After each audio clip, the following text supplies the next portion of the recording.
ओम नमः शिवाय। प्रिय दर्शकों, उद्यमेन हि सिद्ध्यन्ति कार्याणि न मनोरथैः, न हि सुप्तस्य सिंहस्य प्रविशन्ति मुखे मृगाः।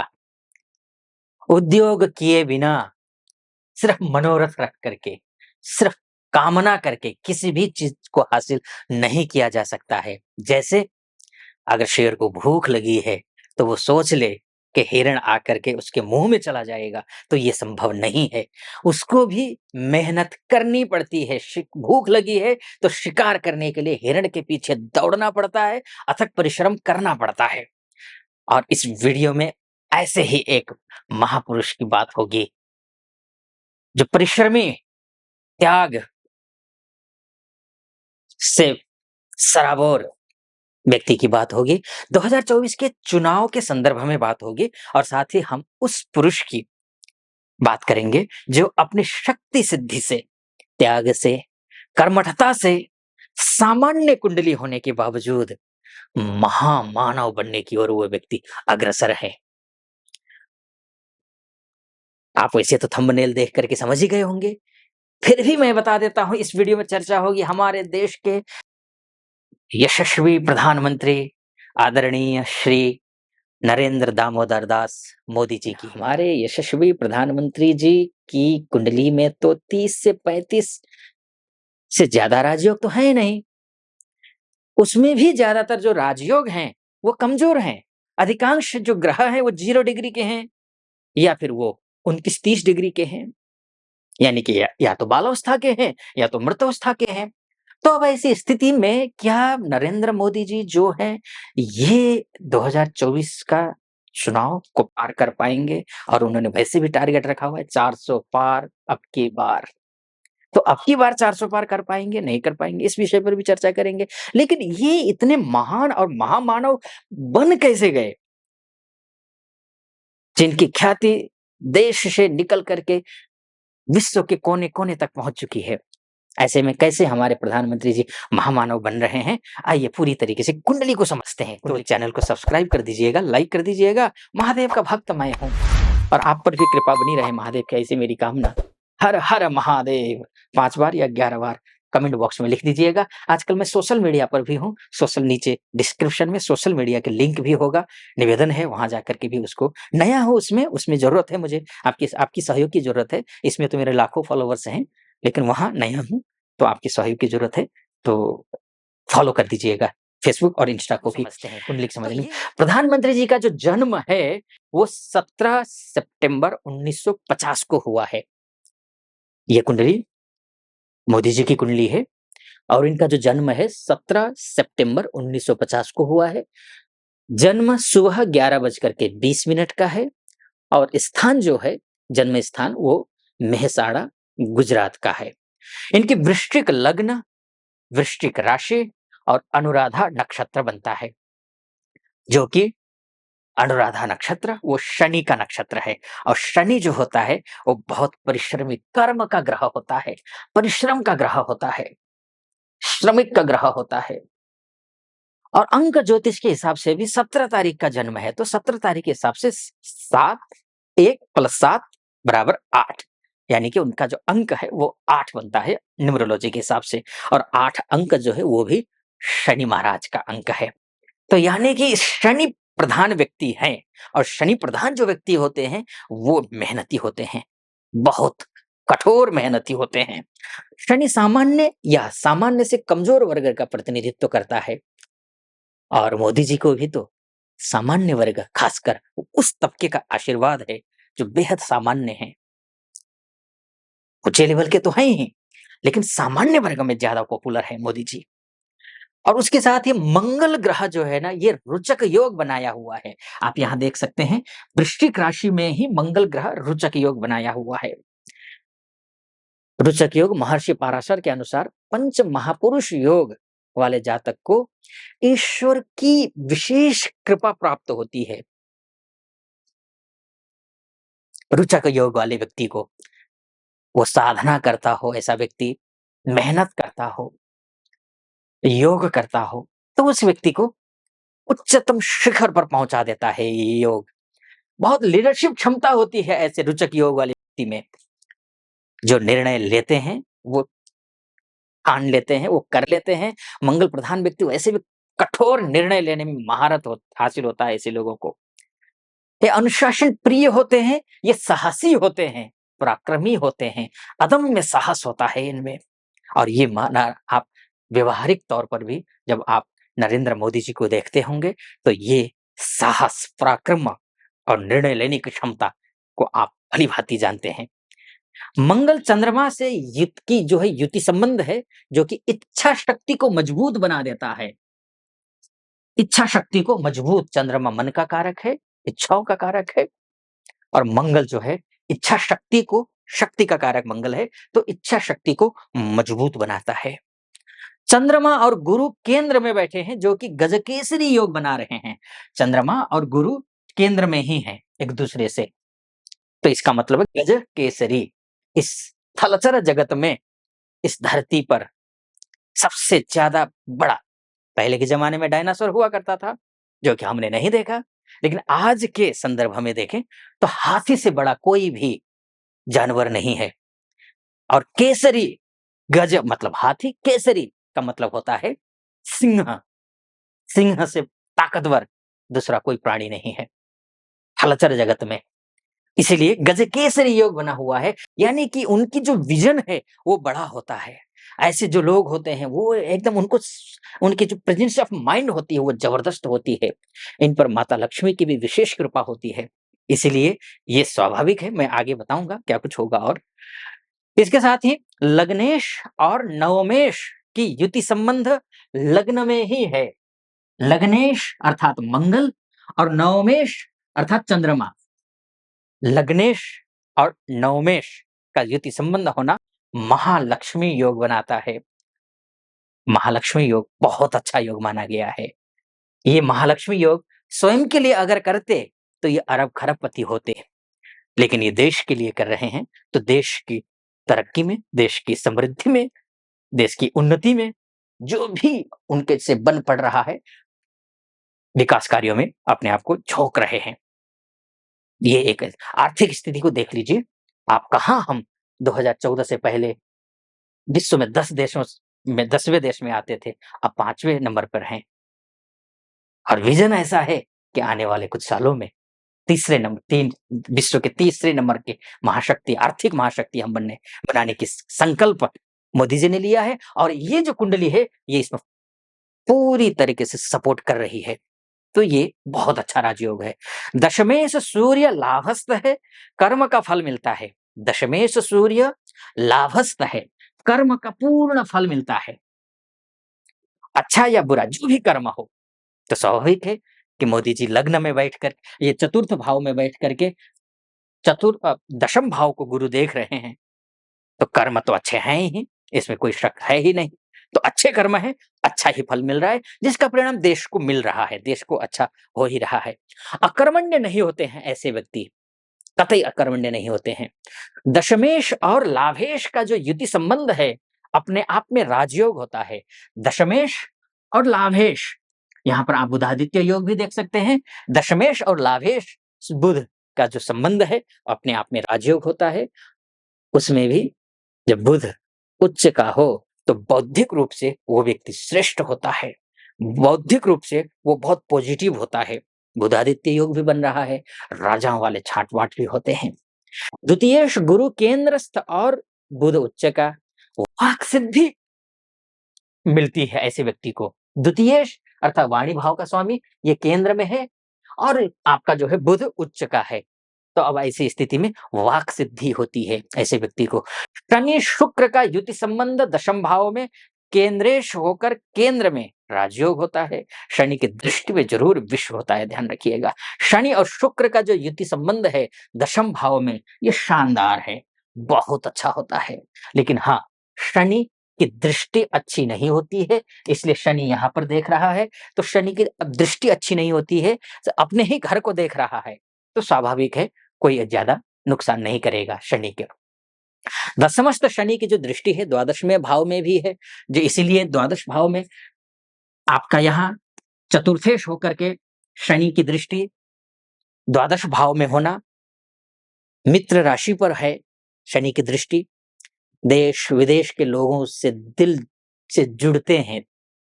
आप देखते होंगे देश-विदेश में जाते-आते हैं, लोगों से बहुत अच्छे से वो उनका मेल-जोल बढ़ जाता है। लेकिन आसक्ति नहीं पालते, ऐसे व्यक्ति आसक्ति नहीं पालते, सत्य, न्याय और परिस्थिति के अनुरूप स्वयं को ढाल लेते हैं। आप देखते होंगे विदेश में भी जब जाते हैं तो ओबामा के समय में भी ओबामा से अच्छी दोस्ती थी, ट्रंप के समय ट्रंप से अच्छी दोस्ती थी और बाइडेन के समय फिर बाइडेन से अच्छी दोस्ती है। जो उस देश के जो या राष्ट्रपति हों या प्रधानमंत्री हों, उनके साथ रिश्ते अच्छे होते हैं इनके। तो क्यों? क्योंकि शनि की दृष्टि द्वादश भाव में है। ये चतुर्थ भाव में दृष्टि होने से अपनी ही राशि में दृष्टि है, तो स्वाभाविक परिवार को छोड़ दिया है, पारिवारिक भाव है वो, लेकिन पारिवारिक दुश्मनी नहीं है। परिवार कहने का तात्पर्य अपने मातृपक्ष की बात कर रहा हूँ। आप पितृपक्ष की बात नहीं कर पितृपक्ष की बात यहाँ से हो जाएगी 7th हाउस से, मातृपक्ष की बात कर रहा हूँ। तो मातृपक्ष को उन्होंने पूरी तरीके से छोड़ दिया है, भाई हैं, बहनें हैं, सबको छोड़ कर के देश के लिए उन्होंने समर्पित किया हुआ है। सप्तम भाव में दृष्टि, तो पत्नी से अलग तो हो ही गए हैं, शनि की सप्तम भाव में दृष्टि है, दशम दृष्टि है। शंख योग भी बन रहा है, लग्न बलवान हो और पंचमेश और षष्ठेश एक दूसरे से केंद्र में हो।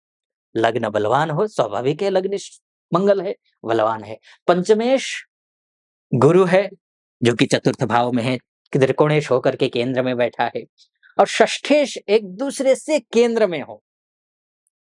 अब ऐसे में एक दूसरे से केंद्र में ही है, गुरु और मंगल एक दूसरे के केंद्र में है, तो स्वाभाविक है शंख योग बन गया।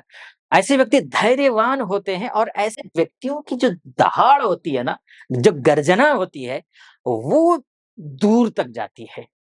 जैसे शंख बजता है, तो शंख ध्वनि जो होता है, उसकी गूंज बड़े दूर तक जाती है, वैसे ही इनकी जो दहाड़ है, इनकी जो गर्जना है, वो दूर तक जाती है। एकादशस्थ त्रिग्रही योग बना हुआ है, आप यहाँ देख रहे होंगे, बुध, सूर्य और केतु की त्रिग्रही योग है। ऐसे व्यक्तियों को खूब उपहार मिलते हैं, आप जहाँ भी देखते होंगे, जहाँ कहीं भी जाते हैं, उपहार उनको ज़रूर मिलते हैं, लेकिन ज़रूरतमंद लोगों को समर्पित कर देते हैं। नरेंद्र मोदी जी, आप आपकी इनके मुख्यमंत्री काल से लेकर के अभी तक के काल को देख लीजिए। जैसे कि तुरीयम वस्तु गोविंदः तुभ्यमेव समर्पये। जो मिला वो जनता के नाम पे समर्पित कर दिया। कन्या राशि में सूर्य, बुध, केतु सरप्राइज़ देते हैं, ध्यान रखिएगा, बहुत सरप्राइज़ देते हैं। अक्सर आप देखते नोटबंदी से लेकर के कहाँ तक ये सरप्राइज़ देने में पीछे नहीं हटते हैं, बेहद सरप्राइज़ देते हैं। चंद्रमा और गुरु की जो दृष्टि है, उसमें अमृत होता है और चंद्रमा क्षीण नहीं होना चाहिए, बस ध्यान रखना। चंद्रमा की दृष्टि अच्छी गुरु की दृष्टि बहुत अच्छी है, चाहे आप सप्तम दृष्टि कहिए, चाहे नवम दृष्टि कहिए। नवम दृष्टि से इनके देश-विदेश में जो मैंने आपको शनि की दृष्टि की वजह से बोला, ये गुरु की दृष्टि भी यहाँ पर सब द्वादश भाव में है, तो देश-विदेश में अच्छे सरोकार होते हैं। चतुर्थ भाव में कालपुरुष के अनुसार जो चतुर्थ भाव होता है, वो हृदय स्थान कहा गया है। वहाँ पर गुरु विराजमान है, आप देख रहे होंगे और जब गुरु की दृष्टि स्वाभाविक है दशम में है और द्वादश में है, तो ऐसे व्यक्ति मैच्योर होते हैं, बहुत ज़्यादा मैच्योर होते हैं, अच्छे कर्म करते हैं ऐसे व्यक्ति, बहुत अच्छे कर्म। द्वादश भाव में भी गुरु की दृष्टि है, तो स्वाभाविक है कि अच्छा ही होगा। अष्टम में भी है, तो देखते हैं निरोगी रहते हैं, बेहद ऊर्जावान रहते हैं नरेंद्र मोदी जी। भाग्येश चंद्रमा है और जो लग्न में बैठा है, ये बहुत अच्छा है। चंद्रमा मन का कारक है, मानसिक रूप से बहुत मजबूत रहते हैं। चंद्रमा जो है मन का अधिष्ठाता है और देवों के देव महादेव के मस्तक पर चंद्रमा विराजते हैं और आप अक्सर देखते होंगे मोदी जी को, मोदी जी शिव उपासक हैं। इसलिए चंद्रमा नीच के होने के बावजूद दृढ़ इच्छा शक्ति के कारण वो जो ठान लेते हैं, वो करके ही छोड़ते हैं। ये भी क्योंकि ये कुंडली बेहद सामान्य देखिए, ऐसी जो कुंडलियाँ हैं, ये योग अच्छे बन रहे हैं, इसमें कोई संदेह नहीं है। लेकिन कुंडली को देखते हैं ना, जब थोड़ा गहराई में जाकर के देखते हैं, तो कुंडली कमज़ोर है। कुंडली कमज़ोर है, 6 डिग्री का लग्न है, 6 डिग्री का लग्न, कमज़ोर ठीक-ठाक लग्न है। 6 डिग्री से 5 डिग्री से कमज़ोर अगर होता, तो लग्न बिल्कुल खत्म स्थिति में होता। लेकिन सूर्य को देख लीजिए 0 डिग्री का है, सूर्य 0 डिग्री का होना शुभ नहीं है, अच्छा नहीं है, मृत अवस्था का हो जाता है। सूर्य कन्या राशि में है, तो सम राशि में है, सम राशि में 0 डिग्री का अर्थात मृत अवस्था का है, शुभ अच्छा नहीं है, कमज़ोर है। उसके बाद मंगल को देख लीजिए 0 डिग्री का है, कमज़ोर है। बुध को देख लीजिए 0 डिग्री का है, कमज़ोर है। और वहीं पर शनि को देख लीजिए 29 अंश 39 कला का है, जो कि बेहद कमज़ोर है। तो अब ऐसी स्थिति में 9 में से 4 ग्रह कमज़ोर हैं। अन्य जो ग्रह हैं शुक्र को छोड़कर, शुक्र युवावस्था में है। यहाँ पर ये शुक्र युवावस्था में है। बाकी अन्य सारे ग्रह 5-6 डिग्री से कमज़ोर के हैं ज़्यादातर। एक चंद्रमा 9 डिग्री का है, 9-10 डिग्री का है। अमूमन कमज़ोर ग्रह हैं। तो ऐसी स्थिति में क्या कारण है कि मोदी जी महामानव बन रहे हैं? लगातार जीतते जा रहे हैं, चुनाव दर चुनाव, कभी हार ही नहीं रहे हैं। बिल्कुल उनका जो अश्वमेध रथ जो है वो निरंतर जारी है। क्यों? कारण क्या है? दरअसल शुक्र दशम भाव में है और शुक्र के अधिष्ठात्री जो देवी होती हैं, वो जगदम्बा हैं। शुक्र पर दृष्टि गुरु शुक्र की जो दृष्टि है, वो हृदय स्थान पर है। कारण मैं बताता हूँ। इतना कमज़ोर होने के बावजूद ये आपको भी करना होगा, आपकी कुंडली में भी ऐसा कुछ होगा, निश्चित रूप से। हर किसी की कुंडली में ऐसे होता है योग की सिद्धि से असंभव को भी संभव कर सकते हैं, भले ही योग कमज़ोर क्यों ना हो। तो शुक्र की जो दृष्टि है, माँ जगदम्बा की जो दृष्टि है, वो हृदय स्थान में है। हृदय स्थान में होने के कारण ये शक्ति की उपासक हैं। आप देखते होंगे शक्ति के उपासक है, नवरात्रों में पूजा-पाठ इत्यादि करते हैं, आपको पता ही है। शिव की भी पूजा करते हैं। आप देखिए शिवरात्रि में कितने वो शिव जी के कितने धाम उन्होंने बना दिए। आपको व्हाइट हाउस याद है ना? जब ओबामा के साथ जब व्हाइट हाउस में जब मीटिंग हो रहा था, डाइनिंग टेबल पर सारे सभी बैठे हुए थे। सभी स दुनिया भर के सभी जितने भी अच्छे व्यंजन होता है, सब वहीं सामने था। बावजूद मोदी जी शक्ति के उपासक थे, उन्होंने पानी पी रहे थे। सारी दुनिया लुत्फ़ 56 प्रकार भोग के लुत्फ़ उठा रही थी, लेकिन वो पानी पी रहे थे। ये शक्ति की सिद्धि से उन्होंने असंभव को भी, सामान्य ग्रहों को भी असामान्य कर दिया, अद्भुत कर दिया। ये 2-4 साल में नहीं आया है, ये सिद्धि उन्होंने बचपन से ही प्राप्त की है।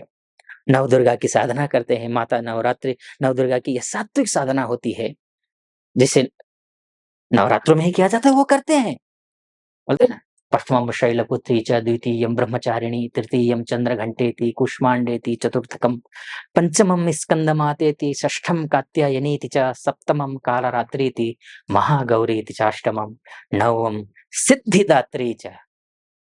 ये सिद्ध कर लेते हैं ये।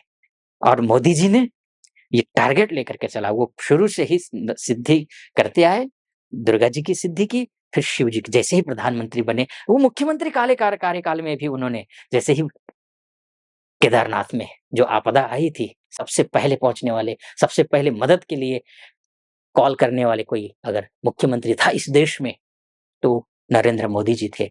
सिद्धि, शक्ति शिव की का जैसे प्रधानमंत्री बने, जितने भी हैं काशी विश्वनाथ, सोमनाथ मंदिर, केदारनाथ मंदिर, वैद्यनाथ धाम, उज्जैन का महाकाल लोक, हनुमान जी की विशाल प्रतिमाओं का निर्माण, अयोध्या में राम मंदिर, 4 धाम परियोजना, ऐसे ही कई मठ मंदिरों का उन्होंने निर्माण किया, किसी का जीर्णोद्धार किया है। तो ये एक सिद्धि उन्होंने मोदी जी ने प्राप्त की है और उसी में लगे हुए हैं वो। गुजरात के कई ऐसे बड़ी-बड़ी हस्तियाँ हैं, जो मुझसे मेरे संपर्क में हैं। बहुत अच्छी पोज़ीशन पर है, एक मेरे एक प्रोटोकॉल होता है एज़ अ ज्योतिषी, मुझे किसी की प्राइवेसी को शेयर नहीं कर सकता मैं। लेकिन हाँ, बहुत सारे ऐसे लोग हैं, जो कि बहुत नज़दीक थे आदरणीय मोदी जी के। वो बोलते हैं कि जो हम जानते हैं मोदी जी को शक्ति सिद्धि प्राप्त है और वो हम भी करने की कोशिश करते हैं, लेकिन उनको तो प्राप्त हो गई, लेकिन हम नहीं कर पा रहे हैं, बल्कि कर वही रहे हैं।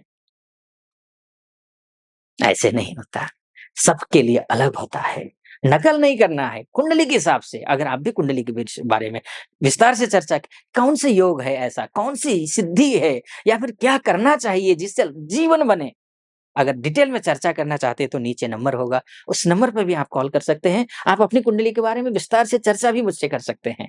और एक बात और कहूँगा, आपको अगर यहाँ तक आप ये वीडियो देख रहे हैं, तो ऐसे में अगर आपको मेरा विश्लेषण सटीक लग रहा हो, तो चैनल को सब्सक्राइब कर दीजिएगा, लाइक कर दीजिएगा। महादेव का भक्त मैं हूँ और आप पर भी कृपा बनी रहे महादेव की, ऐसी मेरी कामना। हर हर महादेव 5 बार या 11 बार कमेंट बॉक्स में लिख दीजिएगा। आजकल मैं सोशल मीडिया पर भी हूँ, नीचे डिस्क्रिप्शन में सोशल मीडिया के लिंक भी होगा। निवेदन है वहाँ जाकर के भी उसको, नया हूँ उसमें ज़रूरत है मुझे, आपकी सहयोग की ज़रूरत है। इसमें तो मेरे लाखों फॉलोवर्स हैं, लेकिन वहाँ नया हूँ, तो आपकी सहयोग की ज़रूरत है, तो फॉलो कर दीजिएगा फेसबुक और इंस्टा को भी। तो ये होता है, अलग-अलग सिद्धियाँ होती हैं। तो और अब आते हैं, देखिए 2028 तक जो है मंगल की महादशा है मोदी जी की कुंडली में। और मंगल कौन है? देखिए रोचक योग बनाए हुए हैं और लग्नेश हैं। और लग्नेश होने के साथ-साथ में ये षष्ठेश भी है। तो अब ऐसे में ये शत्रुओं पर विजय प्राप्त करके, मंगल की महादशा है और ऊपर से शनि की ढैया भी चल रही है। ढैया चूँकि देखिए यहाँ पर ये चतुर्थेश ढैया है, चतुर्थेश है ना शनि तो। अब ऐसी स्थिति में शनि का जो प्लेसमेंट है वो भी अच्छा है। तो शनि मंगल की महादशा लीडरशिप क्षमता देती है, विजयी प्राप्त करवाती है, पताका बना फहराने के लिए फहरा देता है। शनि की ढैया भी सपोर्ट करेगी, जाती हुई शनि की ढैया है। अरिहंता यानी कि जो है ना षष्ठेश होकर के मंगल है, षष्ठेश है मंगल, तो स्वाभाविक है शत्रुओं पर विजय भी प्राप्त करेंगे। तो 100% नरेंद्र मोदी जी पिछले जो विजय हासिल की थी पिछले समय, 303 इनके अकेले अपने दम पर थे, एनडीए को छोड़ करके सिर्फ बीजेपी के, उससे अधिक सीटें ला करके ऐतिहासिक जीत हासिल करने वाले हैं और फिर से तीसरी बार प्रधानमंत्री बनने वाले हैं हमारे आदरणीय नरेंद्र मोदी जी। फिलहाल इस वीडियो को मैं बहुत ज़्यादा लंबा नहीं करता हूँ, वैसे ही बहुत लंबा हो गया वीडियो। कैसा लगा आपको मेरा विश्लेषण? सटीक लगा हो? कमेंट करके बताइएगा। और किसी प्रकार की ज्योतिषीय जानकारी चाहते हैं तो ये इस नंबर पे कॉल कीजिए। अच्छा लगा हो तो सब्सक्राइब भी कर दीजिएगा, लाइक भी और कमेंट भी। फिलहाल अनुमति चाहूँगा। ओम नमः शिवाय, हर हर महादेव।